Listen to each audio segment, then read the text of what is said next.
Welcome to The Deep Dive, the show that gives you the shortcut to being well-informed. Today, we're powered by the Tile the World podcast, and we are getting into the surfaces that, really define our homes. So whether you're a designer looking at high-end marble, a contractor on a job, or you're a homeowner just trying to protect that beautiful granite countertop, our mission today is to deliver the stone tile cleaning secrets. It's the pro's guide to cleaning and sealing, and how to avoid some really costly mistakes. And you really do need a guide. It's a complex world. I mean, the biggest challenge is just the huge diversity of materials. You've got ceramic, porcelain, all the natural stones, and now LVT. Right. So the number one mistake we see from everyone is assuming there's a one-size-fits-all cleaner. Which there isn't. Not at all. Using those ordinary household cleaners, the ones under your sink, especially things with vinegar, they can permanently damage natural stone. So the absolute number one rule, the foundation for everything, is you have to know your stone. Know your stone. I like that. Good. Okay, so we're going to structure this for you logically. We'll start with the basics, daily care. Then we'll get into the tough stuff like how pros handle mold and deep stains. And then we'll finish up with sealing, the protection part, how to lock in that investment for the long term. Yeah. Okay, so let's start with that material breakdown, the chemistry of it all, because that really dictates everything. Right. If you've got standard ceramic or porcelain tiles, you're in luck. That's the most durable option out there. They're what we call vitreous. Which is just a fancy word for glass-like. It means they're incredibly dense, they absorb almost no moisture, so they can handle most of your standard tub and tile cleaners. You just have to be careful not to use, a scratching pad. The surface is tough. But the second you move to natural stone, all the rules just flip. They completely flip, Yeah. That's where we hit the red flag materials. When we talk about natural stone, especially marble, travertine, limestone, we're talking about calcium carbonate. The chemistry is totally different. Exactly, and that's why they are so sensitive. When any acid hits that calcium carbonate, it causes a chemical reaction. It literally dissolves or etches the surface. It just dulls the polish and leaves a permanent mark. So if you spill lemon juice on your marble countertop, you are actively dissolving the stone. You're dissolving the stone instantly. Now, granite is a little different. It's a silicate, mostly quartz, so it's much harder, much less likely to etch, but you still have to use pH-neutral cleaners. Why is that, if it doesn't etch? Because you have to protect the sealer. The impregnating sealer sits just below the surface, and that's what's stopping stains. Any strong acid or even a strong alkaline cleaner will start to break down that sealer, even if the stone itself looks fine at first. That's a great distinction. Carbonate versus silicate. So let's talk about LVT for a second, because we see so many people searching how to clean LVT flooring. Oh, yeah. And for LVT, or luxury vinyl plank, the absolute key is managing dry debris daily. You have to dry dust mop, especially on a new job where you have all that fine construction dust. And I've seen experts specifically mention using an S or infinity pattern. Why so specific? It's about efficiency. LVT floors are these huge, unbroken surfaces. If you just, push a mop straight forward, you're just kind of flicking the fine dust back onto the areas you just cleaned. Oh, okay. The S or infinity pattern pulls all that debris inwards towards you. It contains it, so you're actually capturing the dust, not just redistributing it and causing tiny little scratches over time. Makes sense. And for wet cleaning. Keep it super simple. A damp microfiber mop, warm water, and maybe 2 drops of a gentle dish soap. That's it. Never pour water directly on the floor, and absolutely no polishers or anything abrasive. You will ruin that factory finish. So you've mentioned pH neutral a few times now. Can you break that down for us? Why is that middle ground so critical for stone? Sure. The pH scale runs from 0 to 14. 7, right in the middle, is neutral, like water. Anything below that is acidic, and anything above is alkaline. And they get stronger the further you go from the middle. Exactly. It's logarithmic. So for your daily cleaning on natural stone or any sealed surface, you have to stay in that neutral zone, so between a pH of 6 and 8. Products like StoneTech's stone and tile cleaner are engineered to be right in that safe zone. And the reason is? The reason is they clean the surface dirt without messing with the stone's chemistry, and, this is the important part, without dissolving your sealer. An acid etches marble. A strong alkaline degreaser used every day will just strip that protective sealer right off. So the big guns, the stuff on the far ends of the pH scale, we're saving those for very specific jobs. Precisely. You use those when you want to strip something off, when you want to do a deep restorative clean. They're powerful tools, but you have to know they will take the sealer with them. Okay, so let's get into those bigger challenges. Moving beyond a daily wipe down. In a bathroom, the classic enemy is that mix of soap scum, mold, and mildew. And soap scum is just nasty stuff. It's a hard mix of minerals from your water, body oils, shampoo, everything. So for deep cleaning grout, what's a good DIY approach? I see a lot online about a DIY grout deep clean. The one that really works is the baking soda and hydrogen peroxide paste. It's a classic for a reason. How do you make it? You just mix baking soda with standard 3% hydrogen peroxide until you get a paste, kind of like runny toothpaste.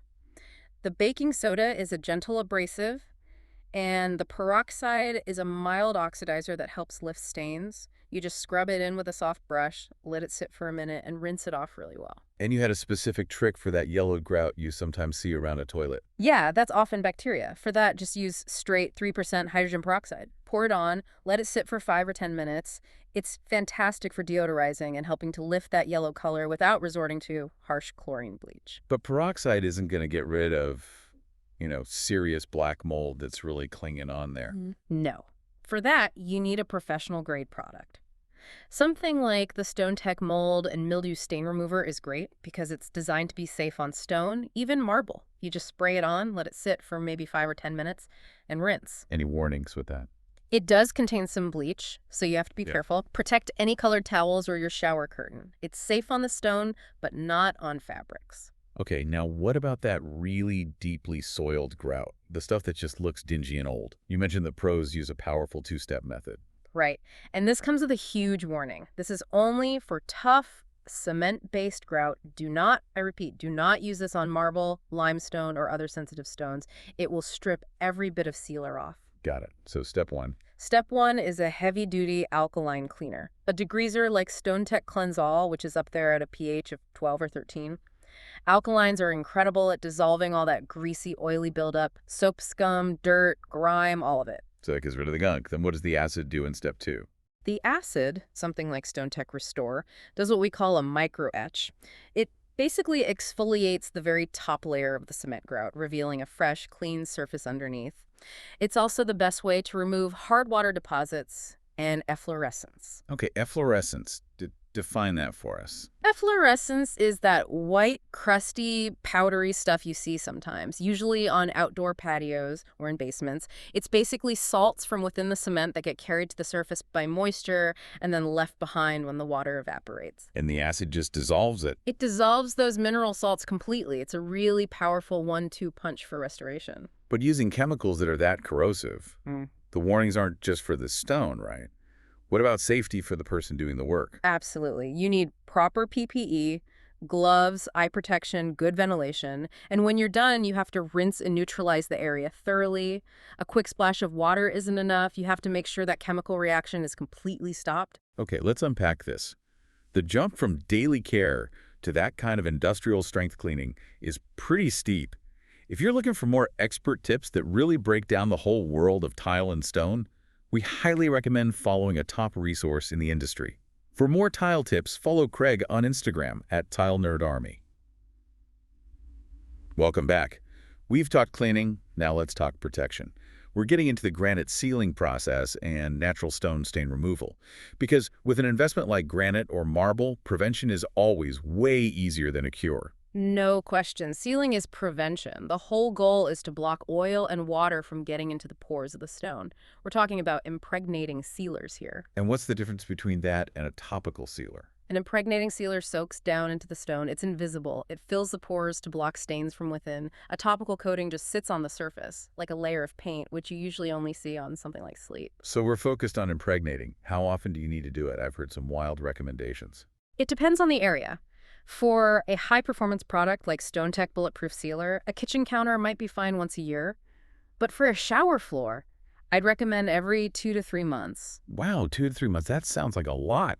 Why so often in a shower? It's just a constant assault. Every single day, that stone is getting hit with hot water, steam, soaps, cleaners.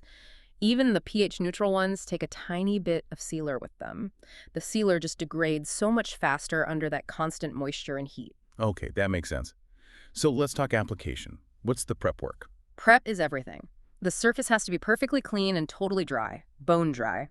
Any leftover soap scum or grease will block the sealer from bonding.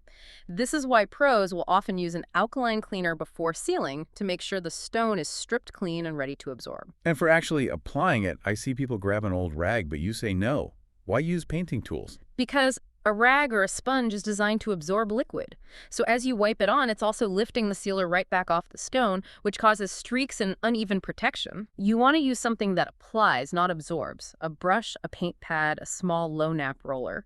Those will give you a liberal, even coat without pulling the product back out. And the process itself. You work in small sections, apply it liberally, let it soak in for about 15 minutes. And after that dwell time, and this is the most important part, you have to wipe off all the excess, every last bit. What happens if you don't? If you leave sealer on the surface, it cures into a sticky, hazy film that is a total nightmare to remove. So you wipe it all off with clean microfiber towels, wait 30 minutes, apply a second coat, wipe that off, and then let it cure for a full 72 hours. And in between those big sealing jobs, how do you maintain the protection? That's where a product like Stone Tech Revitalizer comes in. It's a pH-neutral daily cleaner, but it actually has a little bit of sealant built into the formula. So every time you wipe your counters, you're reinforcing the protection, adding these tiny micro layers that extend the life of your main sealer. Okay, now this is where it gets really interesting for me. The inevitable deep-set stain. The olive oil spill that someone missed. Right. This is when we have to pull out the pro technique, which is the poultice method. It's incredibly effective for pulling out deep, penetrating oil stains. Oh, poultice. Okay, how does that work? So first, you wipe up any extra oil. Then you need to make the poultice, which is just a thick, absorbent paste. You can buy powders, or you can make a DIY version with baking soda and hydrogen peroxide. What's the physics here? How does a paste pull a stain out of solid stone? It's all about the capillary effect. You apply the paste really thick, maybe a 1/4 inch, over the stain and extending past its edges. As the paste begins to dry from the top, the moisture wicks away, and that creates this drawing action, this pull, that literally sucks the oil stain out of the stone's pores and into the paste itself. Well, it's like a reverse stain. Exactly. And to make it work, you need a really long dwell time. So you cover the wet poultice with plastic wrap and tape the edges down. To slow down the drying. To slow it way down, you let it sit for 24, maybe 48 hours until it's totally dry and turns back into a powder. Then you just scrape it off. You might have to repeat it 2 or 3 times, but it can work miracles. Yeah. So let's just summarize the big takeaways for now. First, just understand the fragility of your material. If it's marble or limestone, you have to stick to pH-neutral cleaners for daily maintenance, period. Second, know what the pH scale is for. Those powerful alkaline and acidic products are tools for specific jobs, not your everyday cleaners. You use them when you want to strip something on purpose. And third, the golden rule. If you do a deep clean, or if you use a poultice to pull a stain, you have compromised the protection in that area. You always have to plan to reseal right after. And here's a final thought for you, a little field test you can do right now. Go to your shower, where soap scum loves to hide. You don't need any special tools. Just run your clean, dry hand over the tile. If it feels perfectly smooth, almost glossy, it's clean. But if it feels even slightly gritty or textured like superfine sandpaper, that's soap scum. It's still there, and you need a degreasing cleaner to get it off. The hand feel test. It never lies. It's the secret to keeping that investment looking brand new for years. Thank you so much for joining us on this deep dive. If you found this useful, please hit follow wherever you listen. And for all your tile and stone needs, go shop at tilebar.com.